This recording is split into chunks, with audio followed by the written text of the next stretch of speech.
Good afternoon students, welcome to my YouTube channel केमनो। आज मैं आपके सामने जेईई मेन से कुछ इंपॉर्टेंट क्वेश्चंस डिस्कस करूंगी और टॉपिक होगा इक्विलिब्रियम। इसमें वो क्वेश्चंस हैं जो आपके लास्ट ईयर्स आए हैं, चाहे वो 2019 में है, 18 में है या फिर आगे जो भी आपका ईयर है, जब जब आपके जेईई में क्वेश्चंस आए हैं वो क्वेश्चंस मैं आज सॉल्व करूंगी। फर्स्ट क्वेश्चन है आपका इक्विलिब्रियम से। If solubility product of zirconium phosphate is denoted by KSP and its molar solubility is denoted by S, then which of the following relation between S and KSP is correct? आपको zirconium phosphate के बीच में कि ये जो salt है आपका zirconium phosphate, उसके solubility product KSP and solubility के बीच में रिलेशन निकालना है और बताना है कि इन चारों में से कौन सा रिलेशन ठीक होगा। तो निकाल लेते हैं। जिरकोनियम फॉस्फेट की बात कर रहे हैं ये, तो ये सॉल्ट है। ये सॉल्ट को अगर हम तोड़ें तो जिरकोनियम 4 पॉजिटिव एंड 3 मोल्स है यहाँ पे, और फॉस्फेट देखें तो PO4 3 नेगेटिव, यहाँ पे 4 हो गए, तो ये 3S हो गया और ये 4S हो गया। S is the solubility basically.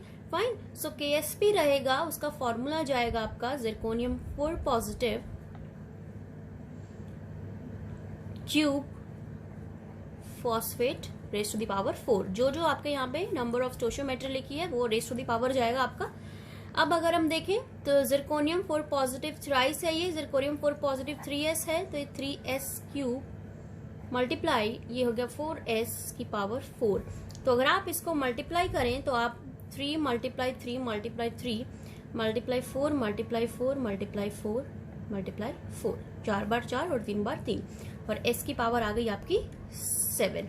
Fine, तो ये हो गया KSP। तो अगर आप इसको पूरा सॉल्व करेंगे टोटल तो ये आपका आएगा 6912 का इक्वल इंटू S रेस्ट की पावर 7।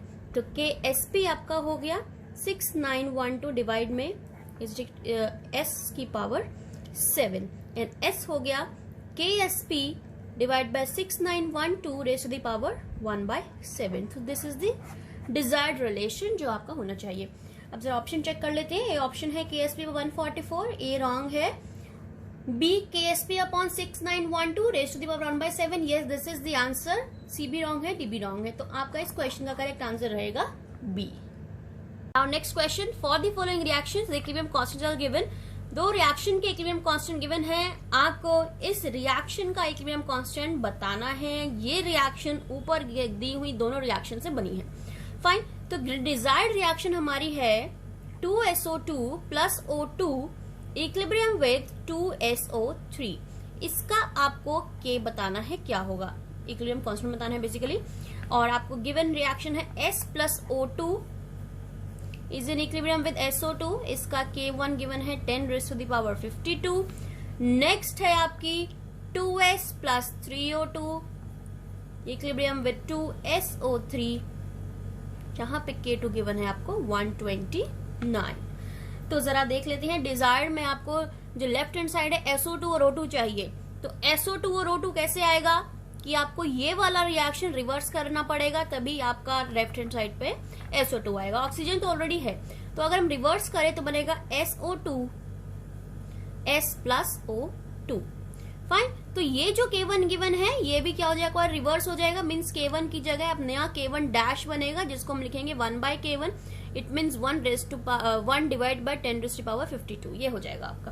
फाइन, अब रिएक्शन में देखें तो SO2 आ गया इसी तरफ और 2S इस तरफ है, तो यानी कि जो रिएक्शन बनी, मैं इस रिएक्शन को एक बार नीचे लिख देती हूँ फिर से। SO2 is an equilibrium with S plus O2। Fine, अब हम एक काम करते हैं, हमें ये देखना है कि SO2 के कितने मोल्स हैं। 2 मोल्स रिक्वायर्ड है, तो मैं इस रिएक्शन को 2 से मल्टीप्लाई कर देती हूँ। मैंने इसको 2 से मल्टीप्लाई कर दिया, तो मेरा जो ये इक्विलिब्रियम कांस्टेंट है यहाँ पे भी इसका क्या हो जाएगा, स्क्वायर हो जाएगा। क्योंकि मैंने 2 से मल्टीप्लाई किया तो 1/K1 का क्या हो जाएगा, square. It means 1 10 raise to power 52 multiply 2, तो ये हो गया 1 10 रेज़ टू पावर 104। ये आपका न्यू K1 हो गया। फाइन, अब नेक्स्ट रिएक्शन भी लिख लेते हैं हम। तो नेक्स्ट रिएक्शन भी देख लेते हैं। नेक्स्ट रिएक्शन क्या है हमारी, 2S plus 3O2 is in equilibrium with 2SO3। अब अगर हम इन दोनों रिएक्शंस को ऐड करें तो 2S से 2S आपका कैंसिल हो गया, यहाँ बचा 2SO2, 3O2 से 2O2 माइनस होके यहाँ बचेगा only 1O2 is in equilibrium with 2SO3। यही हमारे डिजायर्ड रिएक्शन है जो हमें बनानी है और ये हमारी बन चुकी है। तो हमने दोनों रिएक्शंस को ऐड किया है, 1 को भी और 2 को भी, तो इन दोनों के ही केस जो है ऐड हो जाएंगे। तो यानी कि जो इस रिएक्शन का के हमने अभी बनाया है वो है 110 रेज़ टू द पावर 104 जो कि अपॉन फ्रैक्शन में है, प्लस नेक्स्ट क्वेश्चन का है 10 रेज़ टू द पावर 129। ये हो गया फाइन। तो अगर मैं इसको सॉल्व करूं, इसको मैं ऊपर ले जाऊं तो ये -104 हो जाएगा, plus 10 raise to the power 129। अब इन दोनों में बेस कॉमन है तो बेस 10 हो गया, 129 माइनस 104। अगर आप इसे सॉल्व करेंगे तो 10 रेज़ टू द पावर 25 आएगा। तो ये आपका आंसर हुआ। फाइन, तो देख लेते हैं कौन सा ऑप्शन करेक्ट है। ए 25, बी 77, सी 154, डी 181। आंसर आया है 10 रेज़ टू द पावर 25। तो आपका ए ऑप्शन यहाँ पे करेक्ट आएगा। Answer is the A. Next question is the pH of a 0.02 molar NH4Cl solution will be what? आपको pH बताना है NH4Cl solution का। We know that NH4Cl is a salt. It is a salt of strong acid and a weak base. तो जब भी हमें किसी salt का pH निकालना हो और वो salt ऐसा हो जो strong acid और weak base से बना हो, तो उस केस में हम डायरेक्ट फॉर्मूला लगाते हैं, फॉर्मूला लगा के सॉल्व कर सकते हैं क्वेश्चन। तो यस, वो फॉर्मूला, तो बेसिकली अगर हम देखें तो जो सॉल्ट है ये स्ट्रॉन्ग एसिड से बना है और वीक बेस से बना है, तो इस सॉल्ट की पीएच जो है 7 से कम जाएगी क्योंकि यहाँ पे स्ट्रॉन्ग एसिड है।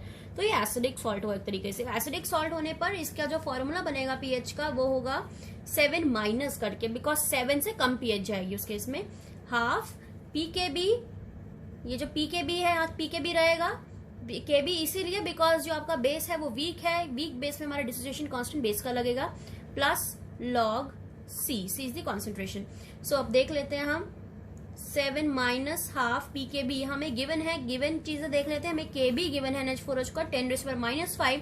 तो अगर मैं पी के बी निकालूं तो वो हो जाएगा माइनस लॉग के बी। तो माइनस लॉग के बी गिवन है 10 रेज़ टू द पावर -5 से सॉल्व करेंगे तो आएगा आपका 5। तो पी के बी 5 हो गया यहाँ पे, प्लस लॉग सी।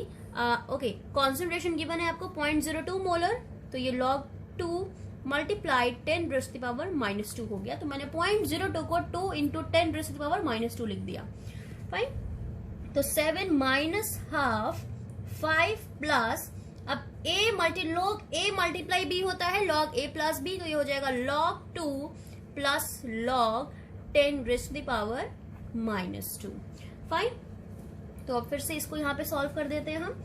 7 माइनस हाफ 5 प्लस लॉग 2 की वैल्यू गिवन है 0.301 माइनस, अब log 10 raise to the power -2 होगा -2। तो ये हो गया आपका। अब इसे फिर सॉल्व करें अगर हम, 7 माइनस हाफ 5 माइनस 2 3, तो 3.301, ये हो गया 7। तो अगेन 7 माइनस 3.301 डिवाइड बाय 2। तो इसे अब देखिए, अगर हम इसे अप्रोक्सीमेटली मान ले कि 3.301 आपका 3 है, थोड़ा सा इसे हिट एंड ट्रायल या अप्रोक्सीमेटली मान के कर लेते हैं, तो ये हो गया 3/2, ये हो गया 1.5। तो 7 माइनस 1.5 की जो वैल्यू जाती है वो किसके अराउंड जाएगी, वो आ जाएगी आपकी 5 पॉइंट समथिंग के अराउंड जाएगी, 5.5 के अराउंड गई आपकी। ठीक है, तो यानी कि 5 पॉइंट के अराउंड जो आंसर जाएगा वो हमारा करेक्ट होगा।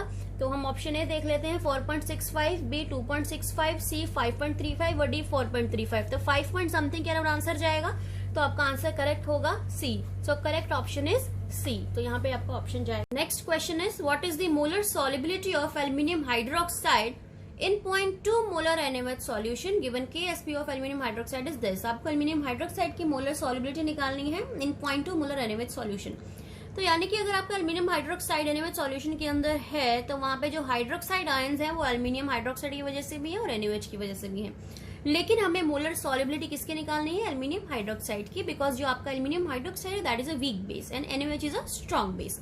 तो ये आपका कंप्लीटली डिसोसिएट हो जाएगा, but aluminium hydroxide complete dissociate नहीं होगा, तभी हम यहाँ इसकी मोलर सॉलिबिलिटी निकाल रहे हैं। तो एल्यूमिनियम हाइड्रोक्साइड की अगर हम मोलर सॉलिबिलिटी निकालें तो ये इस तरीके से हमारी इक्वेशन बनेगी, यहाँ पे बन गई ये। तो ये S हो गया और ये आपका हो गया 3S, बट जो आपका सॉल्यूशन है वो बना है 0.2 मोलर NaOH सॉल्यूशन के अंदर NaOH है जो कंप्लीटली डिसोसिएट है। यहाँ पे Na positive plus OH negative रहेगा। यानी कि अब जो सॉलिबिलिटी हम एल्यूमिनियम हाइड्रोक्साइड की निकालेंगे उसके अंदर हम हाइड्रोक्साइड आयंस जो हमने 3s लिए हैं वो 3s ना लेके प्लस, क्योंकि इसकी कॉन्सेंट्रेशन NaOH की 0.2 है तो हम यहाँ 0.2 भी ऐड करेंगे, बिकॉज यहाँ पे अब OH नेगेटिव सिर्फ एल्यूमिनियम के ही नहीं है बट NaOH के भी हैं। तो हमें एल्यूमिनियम की क्योंकि कॉन्सेंट्रेशन नहीं पता तो हमने यहाँ पे S लिख दिया OH के लिए, बट सोडियम हाइड्रोक्साइड की पता है दैट इज द 0.2, तो हमने यहाँ पे 0.2 लिख दिया। अब अगेन मैं बता देती हूँ कि हमने 0.2 क्यों लिखा है, क्योंकि NaOH एक स्ट्रॉन्ग बेस है और हमें इसकी मोलारिटी या कॉन्सेंट्रेशन गिवन है 0.2, तो यानी कि ये पूरा डिसोसिएट होकर जो आयंस देगा वो 0.2 की रेशियो में देगा, तो हाइड्रोक्साइड भी आयन हमारे पास 0.2 ऑलरेडी प्रेजेंट है सॉल्यूशन के अंदर। अब क्योंकि सॉल्यूशन में एल्यूमिनियम हाइड्रोक्साइड भी है तो उसके हाइड्रोक्साइड्स हमारे 3s हैं, तो टोटल हाइड्रोक्साइड हो गए 3s प्लस 0.2, क्योंकि हमें हाइड्रोक्साइड काउंट करना है तो हमें टोटल पूरा लिखना पड़ेगा। तो ये 0.2 रेज़ टू द पावर 3 हो गया, क्योंकि यहाँ पे क्या है आपके 3 बेसिकली गिवन है, तो हम यहाँ पे नहीं लिखे, हम फॉर्मूला में लिखेंगे ये चीज। फाइन, तो अब देख लेते हैं फिर से KS पे यहाँ पे क्या हो गया, that is S multiply 3s plus 0.2 raise to the power 3। Fine, अच्छा अब एक चीज और देखें, जो सॉलिबिलिटी है हमारी एल्यूमिनियम हाइड्रोक्साइड की, बिकॉज इट इज अ कैसा बेस है, ये वीक बेस है, तो वीक बेस होने की वजह से इसके डिसोसिएशन इज वेरी स्मॉल। तो इसका डिसोसिएशन इतना स्मॉल है कि अगर हम 3s का क्यूब करेंगे तो वो बहुत स्मॉल हो जाएगा। कोई चीज अगर छोटी है उसका हम क्यूब कर देंगे तो वो और भी ज्यादा क्या हो जाएगी, छोटी हो जाएगी। तो यानी कि इसकी वैल्यू 0.2 के कंपैरिजन में बहुत बहुत बहुत छोटी हो जाएगी, हम उसे इसलिए इग्नोर कर सकते हैं। तो इट मींस क्योंकि आपका 0.2 बहुत बहुत बहुत लार्ज है 3s के कंपैरिजन में, तो हम इसको इग्नोर करेंगे और हम इसे सिंपल लिखेंगे 0.2 रेज़ टू द पावर 3। तो क्यों किया मैंने ऐसा, क्योंकि आपका वीक बेस है तो यहाँ पे हाइड्रोक्साइड डिसोसिएशन बहुत बहुत कम होगी, और बहुत कम को अगर हम किसी चीज से मल्टीप्लाई करते हैं तो वो और भी ज्यादा कम हो जाती है, और हमें पता है कि ऊपर क्यूब भी है तो वो और भी कम हो जाएगी। तो इसलिए हमने 3s को क्या कर दिया, 0.2 के कंपेरिजन में इग्नोर कर दिया। तो यहाँ पे बचेगा आपका KSP वैल्यू, आपको गिवन एल्यूमिनियम हाइड्रोक्साइड की, that is 2.4 × 10 raise to the power -24। ये हो गया S, ये हो गया 0.0008, this much 2.4 × 10 raise to the power -24 upon 8 × 10 raise to the power -4, that is equals to S। तो ये हो गया 24.3 मल्टीप्लाई ऊपर गया 10 × -20, ये हो जाएगा 3 × 10 रेज़ टू द पावर -21। ये आपकी क्या आ जाएगी, सॉलिबिलिटी।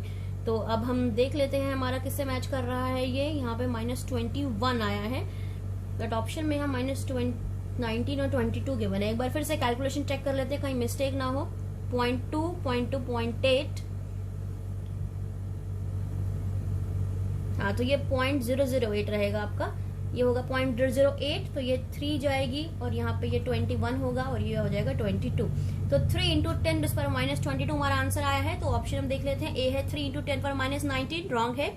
B 12, ये तो बिल्कुल ही रॉन्ग है। C 3 × 10 raise to the power -22, yes हमारे आंसर से मैच कर रहा है, D रॉन्ग है। तो हमारा करेक्ट आंसर जाएगा C, that is 3 × 10 raise to the power -22। Next question is, in which of the following equilibria Kp is not equal to Kc। आपको इन चारों रिएक्शन से बताना है कौन सी रिएक्शन का Kp Kc के इक्वल नहीं है। तो हम पहले रिलेशन लिख देते हैं Kp और Kc के बीच में। Kp is equal to Kc RT raise to the power delta Ng। ये डिफरेंस ऑफ मोल्स है डेल्टा Ng, product minus reactant, that is the gaseous moles. Fine, तो अगर आपका डेल्टा Ng 0 के इक्वल हो जाता है तो उस केस में आपका Kp जो है Kc के इक्वल हो जाता है। 0 मीन्स जब डेल्टा Ng आपका इक्वल हो जाए। फाइन, और डेल्टा Ng अगर आपका पॉजिटिव रहता है, नंबर ऑफ मोल्स आपके माइनस करके प्रोडक्ट माइनस रिएक्टेंट पॉजिटिव रहते हैं तो Kp बड़ा रहता है Kc से, और अगर डेल्टा Ng आपका नेगेटिव जाता है तो उस केस में आपका Kc बड़ा रहता है Kp से। तो हमें बताना है कि इन चारों रिएक्शन में से किसके अंदर Kp Kc के इक्वल नहीं है। तो पहले रिएक्शन देख लेते हैं, हम सीधा नंबर ऑफ मोल्स निकालेंगे।